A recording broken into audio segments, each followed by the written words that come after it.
Hi guys, so today we're going to be discussing congenital anomalies for 207.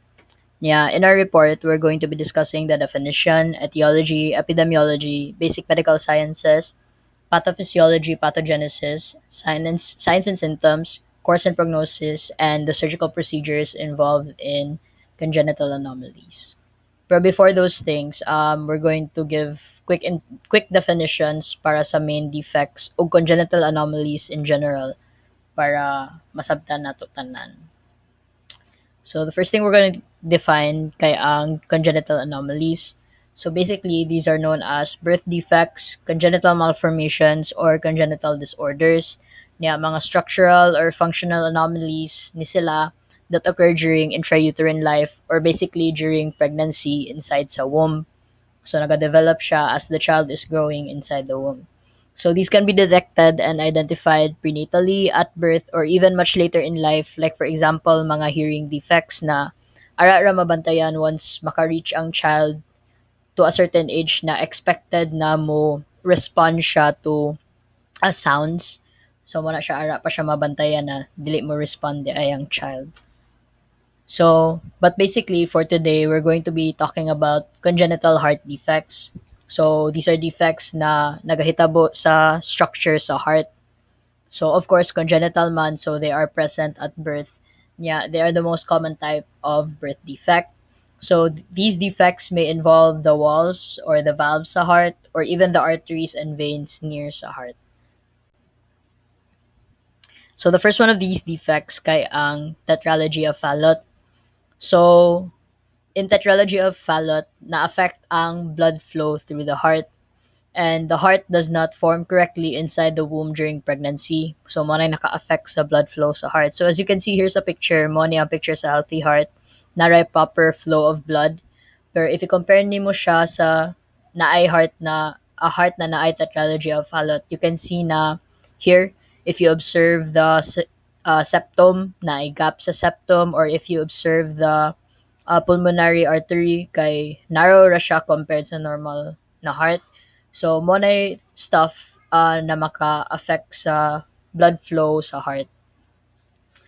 So ang next na defect kay ang ventricular septal defect. So from its name na gani, ventricular septal meaning septum sa ventricles na ay defect.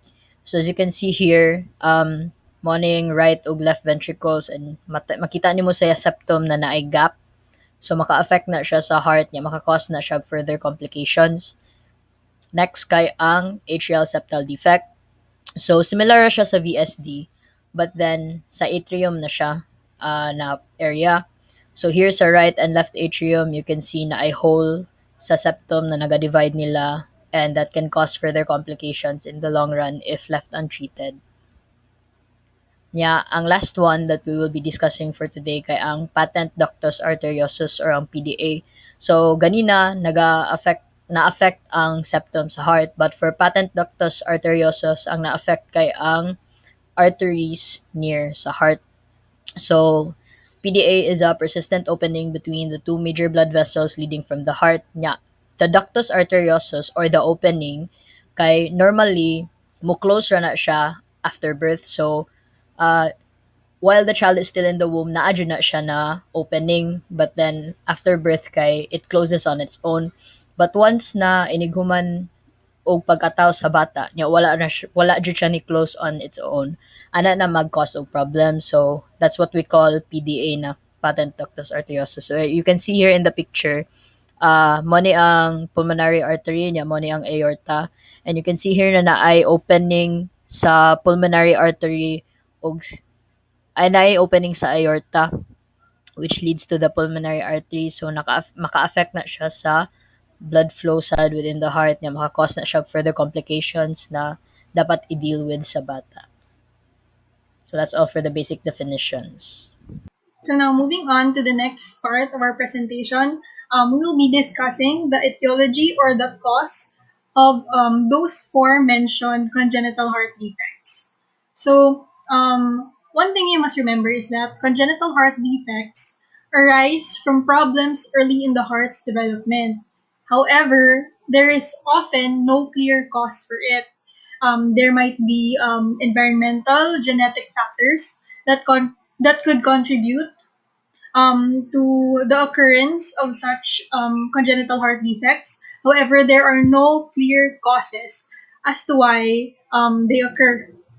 However, for each of those four conditions, there are risk factors identified that could all the more uh, uh, cause such conditions. So, moving on to the next slide, for tetralogy of Fallot or Fallow, below are some of its risk factors. This includes viral illnesses during pregnancy, such as rubella or commonly known as German measles, alcoholism during pregnancy, poor nutrition during pregnancy, a mother who is more than 40 years of age, a parent who has tetralogy of Fallot, and the presence of Down syndrome or DiGeorge syndrome. For the ventricular septal defect, risk factors include presence of Down syndrome and having a family history of congenital heart disease and having other genetic disorders. For the atrial septal defect, um, rubella infection, or as we learned in the previous slide, German measles, drug, tobacco, and or alcohol use, or exposures to certain substances, and diabetes or lupus are of its many factors. For the patent ductus arteriosus, premature birth, family history, and other genetic conditions, rubella infection during pregnancy, being born at a high altitude, and being female, um, considering the PDA or patent ductus arteriosus, is twice as common in girls as in boys. So those are the risk factors involved in each condition that could increase the occurrence of such conditions. So moving on to the next part, we will tackle the epidemiology or the prevalence of each condition. So for tetralogy of Fallot or Fallot, it accounts for 7% to 10% of congenital defects affecting males and females equally and occurring in 3 to 5 every 10,000 live births. For VSD or ventricular septal defects, um, isolated VSD accounts for 37% of all congenital heart diseases in children, and the incidence of isolated VSD is about 0.3% among newborns. Um, for atrial septal defects, it occurs 1.6 per 1,000 live births.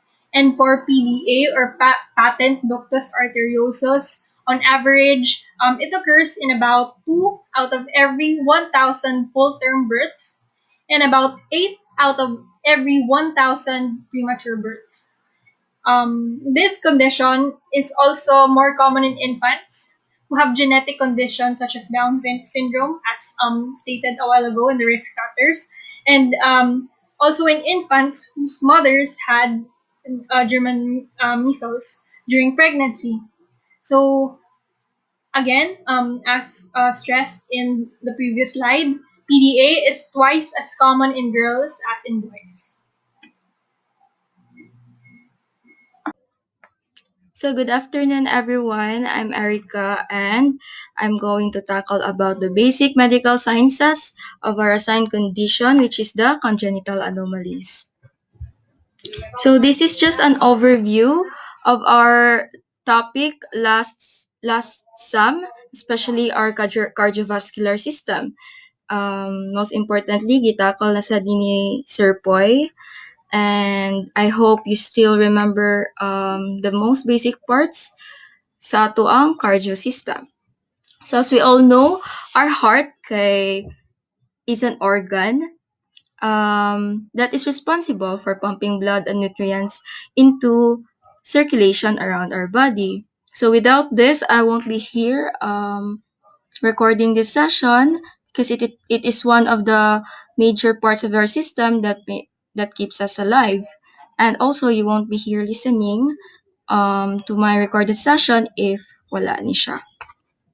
So it is a hollowed and pyramidal in shape and is held at its base by our great blood vessels and sits in the pericardium.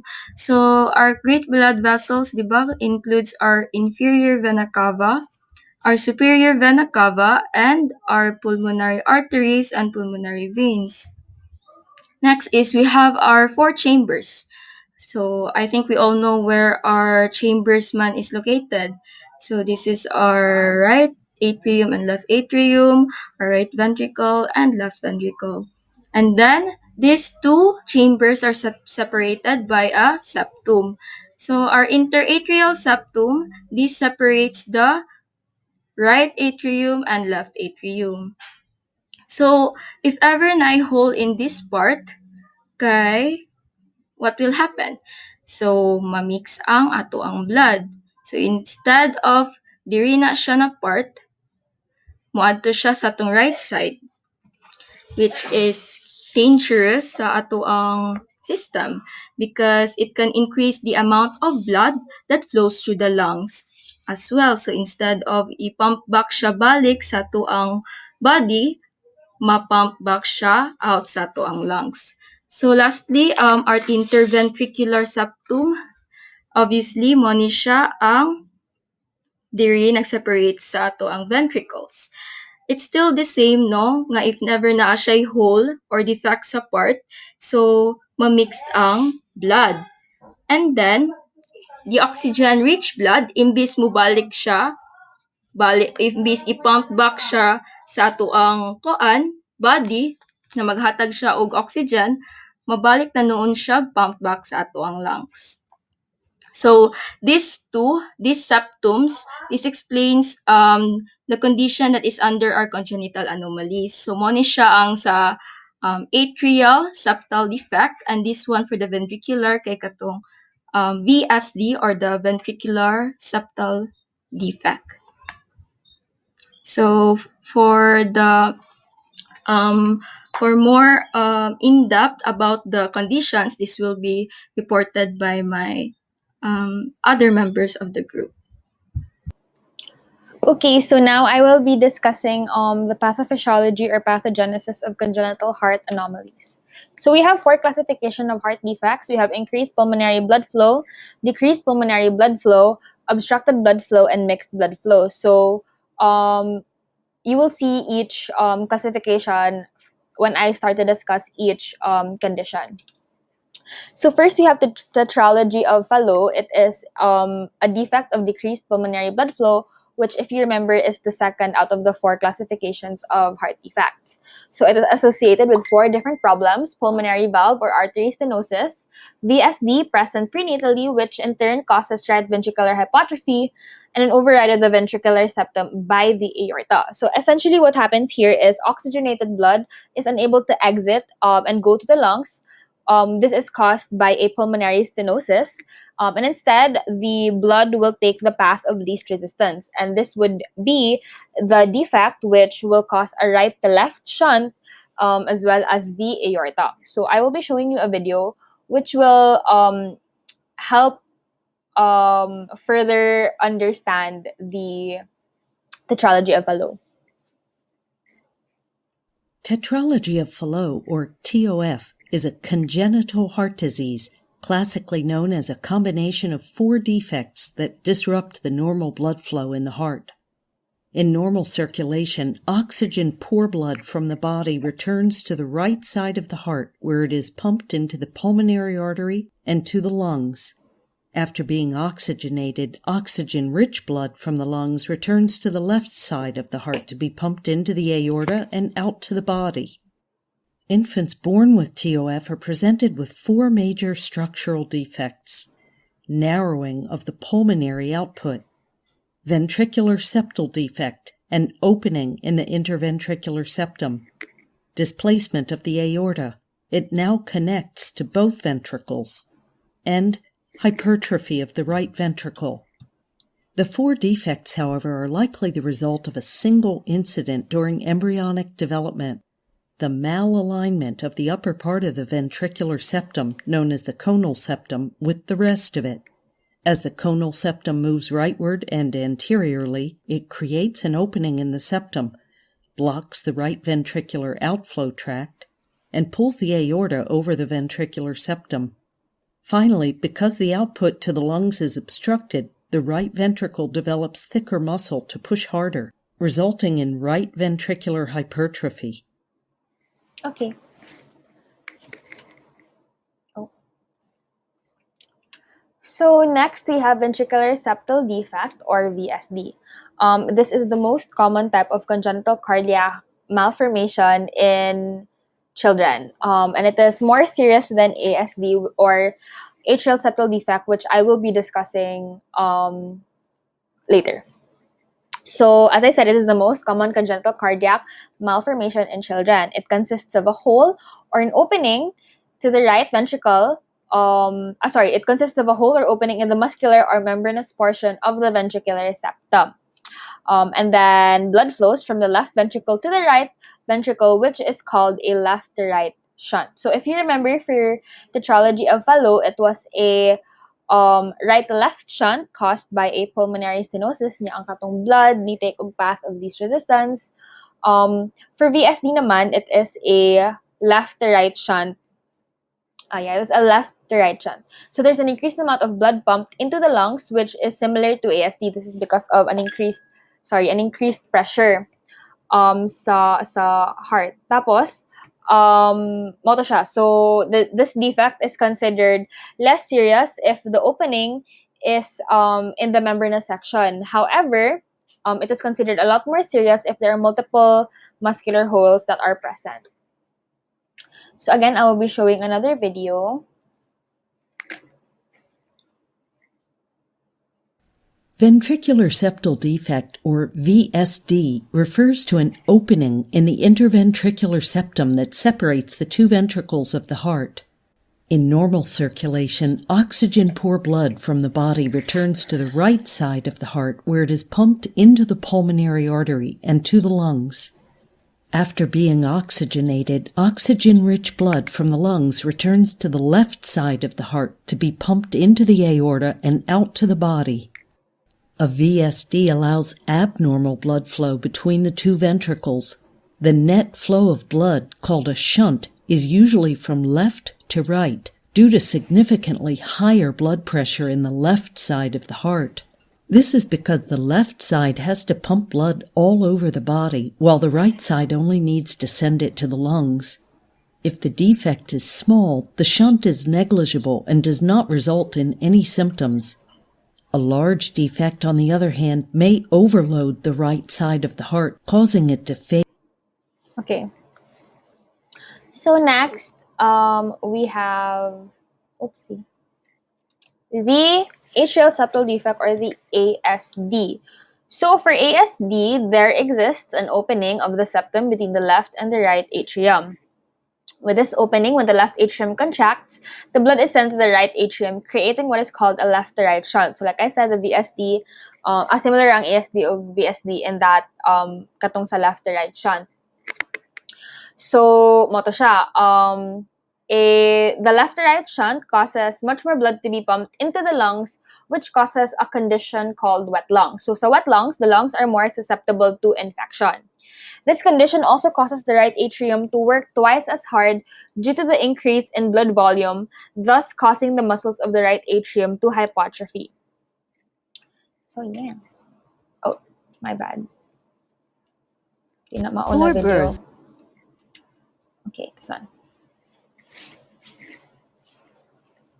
Atrial septal defect, or ASD, is a congenital heart defect in which blood flows abnormally between the two atria of the heart. Normally, the atria are separated by a wall called the interatrial septum. In ASD patients, this septum is defective, allowing blood flow between the two chambers. During fetal development, when the interatrial septum is being formed, a small passageway called the foramen ovale is left open to allow the blood to bypass the non-functional fetal lungs while the fetus obtains oxygen from the mother's placenta. At birth, as the lungs become functional, the changes in pressures between the two sides of the heart force the opening to close. However, in as many as 1/4 of all adults, this opening does not close properly, resulting in ASDs.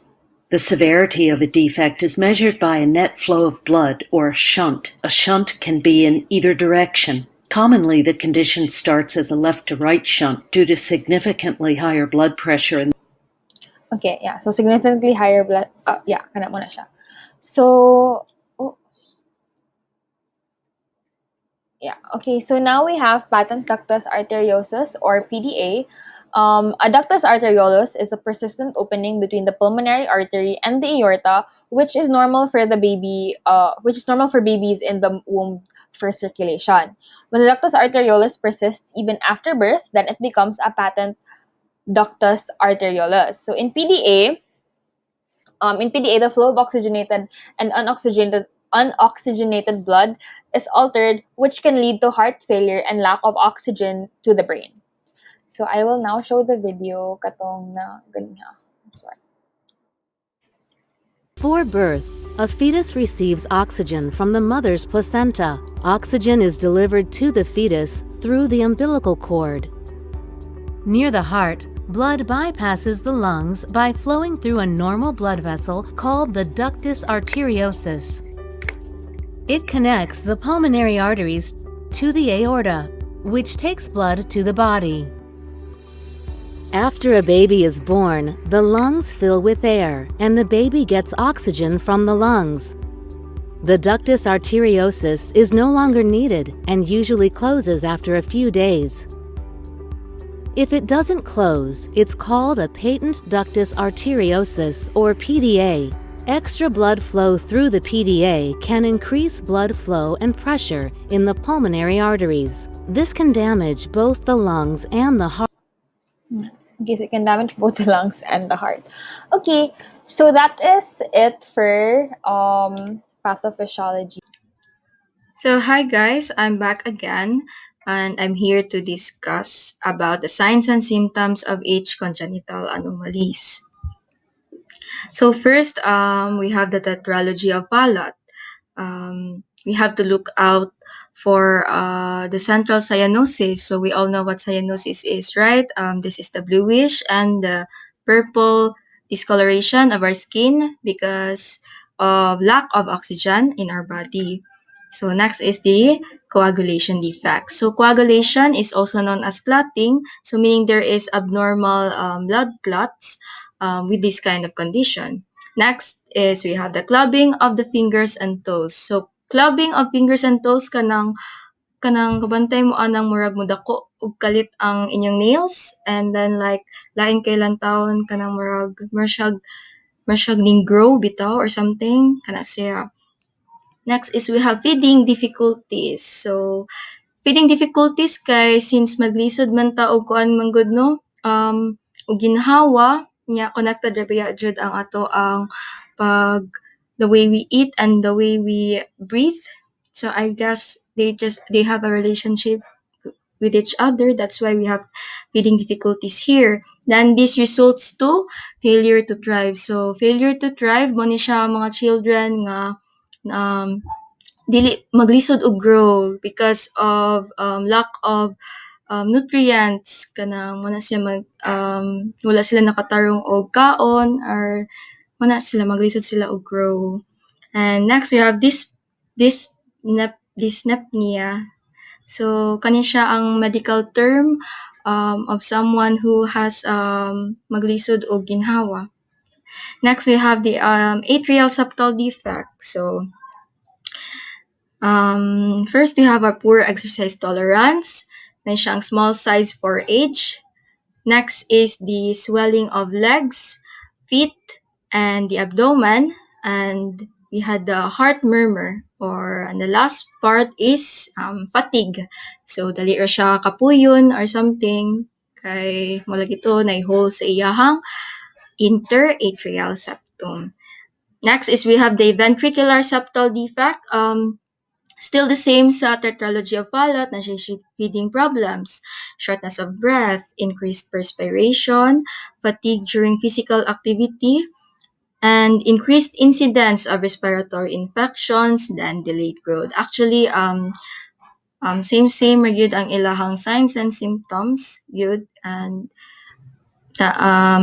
similar ra gyud sila with each other, and wala ra kayo differences, no, kay since they all have congenital heart diseases man. So that's it. Lastly, we have the patent ductus arteriosus. So, poor eating, which leads to poor growth. Mana na siya ang atong mention ako ganyan nga failure to thrive. Next is sweating with crying or eating. Nya persistent fast breathing or breathlessness. Next is easy tiring or fatigue. Lastly kay ang rapid heart rate. Rapid heart rate muna siya mag-isod og ginhawa kay kulang og oxygen. So that's it for the signs and symptoms. And we go to the next slide again to be discussed by another member. So the next section to be discussed is ang course and prognosis for the four main defects. So first, we'll talk about the tetralogy of Fallot. So the majority of patients with tetralogy of Fallot na naka-undergo og surgical correction will ultimately survive into adulthood. Nya, ilang quality of life generally good. Pero of course, nasa few restrictions na dapat i-consider para ma-keep ang ilang heart health. However, even though naka-agi na silang surgical correction, na nagya po yung risk of pulmonary valve regurgitation with progressive right side heart failure and the development of heart rhythm abnormalities. So, because of this pulmonary valve regurgitation, na possibility na mag-need sila og pulmonary valve replacement. So, it's recommended that clients with tetralogy of Fallot will remain under the care of their pediatric cardiologist. But if naman gani any other complications that will arise after the surgery, kay ma-address ra dayon sa ilang cardiologist. So the next one is VSD. So for VSD, overall, the outlook for children with this defect is excellent ra. And the majority of defects kay mo close ra on their own or are small enough that they don't need surgery or any other treatment. Pero if in the cases na mag-need man gani jud og surgery kay ang operative mortality rate kay approaching 0% na, so very little risk ra.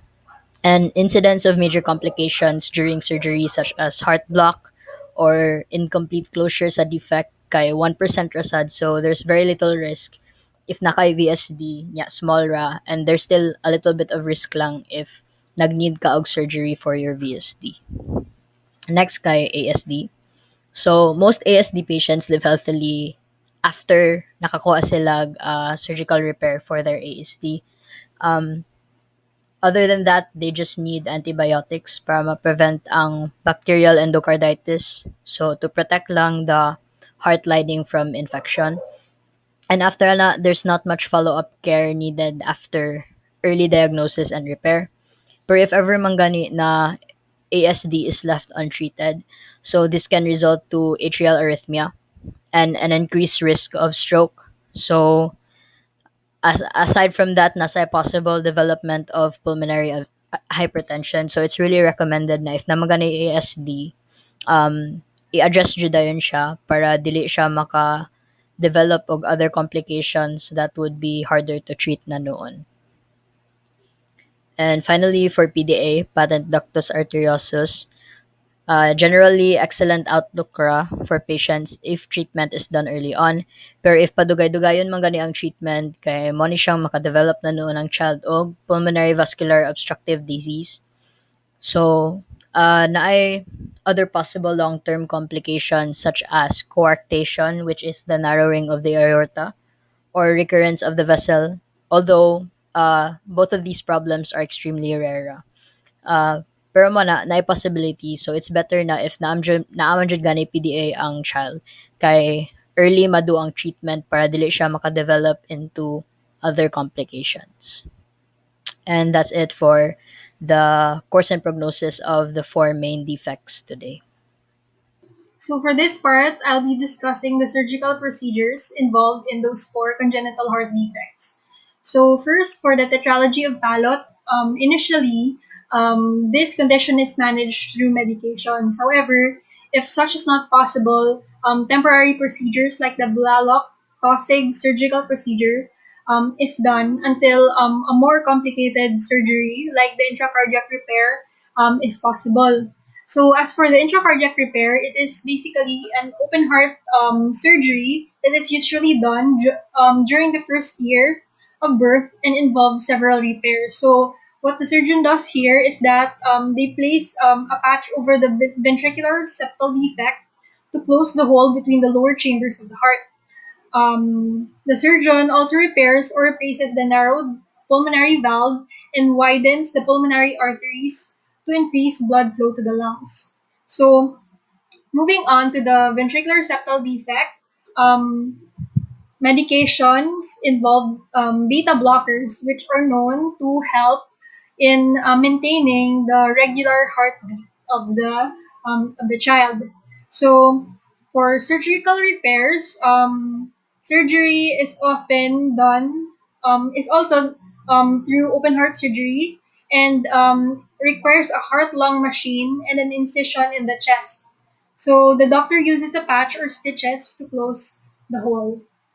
Another known procedure involved in VSD is catheterization or the catheter procedure. Um, this procedure does not involve any open heart surgeries, but however, it what it does is that the doctor inserts a thin tube or a catheter into the blood vessel in the groin of the child, and and guides it to the heart. The doctor then uses a specialty sized mesh device to close the hole. So as for ASD naman, the medications involved are beta blockers and anticoagulants. So, beta blockers, as discussed, are used to um, help in maintaining the regular heartbeat of the child, while anticoagulants are known to reduce the risk of blood clots. Surgical repair is the same as in VSD. Lastly, for patent ductus arteriosus, usually this treatment or for this condition involves indomethacin, which is known to trigger closure of arterial walls. And if such medication is ineffective, surgery is also done for such conditions. Okay, so now I will discuss safety precautions for congenital heart anomalies. So first we have for VSD or ventricular septal defect, children who have this, who are diagnosed with this condition, must be monitored carefully in order to avoid life-threatening conditions such as Eisenmenger's complex. So in Eisenmenger's complex, the pulmonary vascular construction, a pulmonary vascular construction can occur as a result of prolonged exposure to increased blood flow and high pressure. The heart will eventually not be able to pump blood against the increased pulmonary pressure. The child will go into congestive heart failure and blood pools into the right ventricle. This may need immediate surgical procedure. So, a child with congenital cardiac defect that are yet to be repaired will be expected to have reduced endurance for exertion, but may be normal in other ways, such as wanting to participate in a range of self-care and play activities. So, pacing and selection of as OTs, ang application here is pacing and selection of appropriate activities is essential for the child. So, kanang mga more on ADLs and kanang mga participation in family and peer activities. So yeah. So in general, though, more like general safety precautions, children who have heart defects need periodic heart checkups. So that's why we have regular checkups with your pediatric cardiologist. So this is usually scheduled days, weeks, or months after diagnosis, or if nag-surgery, after surgery, and then as time goes on, magkalas and less. So for minor conditions, checkups kay mga 1 to 5 years lang daw.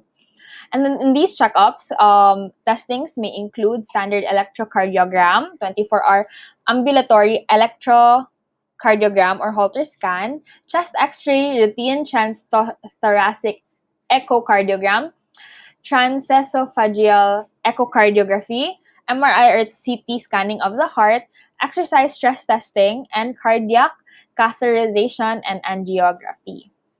Next, we have preventing infection or bacterial endocarditis or IE. So, infective endocarditis can also be called IE. It can also be called bacterial endocarditis or BE. It is an infection caused by bacteria that enters the bloodstream and settles in the heart's lining, a heart valve, or a blood vessel. So, despite it normally or generally being uncommon for kids, children who are diagnosed with heart conditions pose a greater risk or are more susceptible to it or more susceptible to developing it.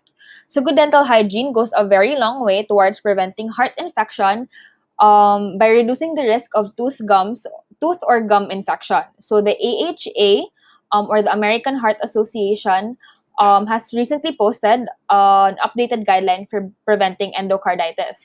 However, in most cases, the pediatric cardiologist they normally give information to the parents or to the caregivers or the family on how to prevent this sad.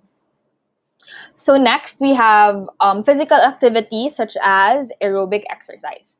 So most kids daw, most kids with congenital heart defects can still be fully active. Like they don't really have restrictions. In fact, pediatric cardiologists encourage the children to be more physically active in order to keep their hearts fit and to avoid obesity. So such healthful activities are swimming, bicycling, rope jumping, and tennis. However, for few specific heart conditions, a pediatric cardiologist may advise that your child avoid some strenuous physical activities in junior varsity or varsity competitive sports. So kanang mga necessary jud intense cardio or intense endurance. Next, we have nutrition and a well-balanced diet. So it is very important that babies and children with congenital heart defects follow the age-based American Heart Association recommendations for a healthy heart diet. Sometimes babies and children with heart diseases need a higher calorie diet or have special dietary requirements to grow well and stay healthy. So again, normally the doctor will help out and will give information. Finally, we have avoid smoke inhalation. I feel like this is the most self-explanatory jud out of all. So that ends our discussion for today. Thank you so much for listening, guys. That is all.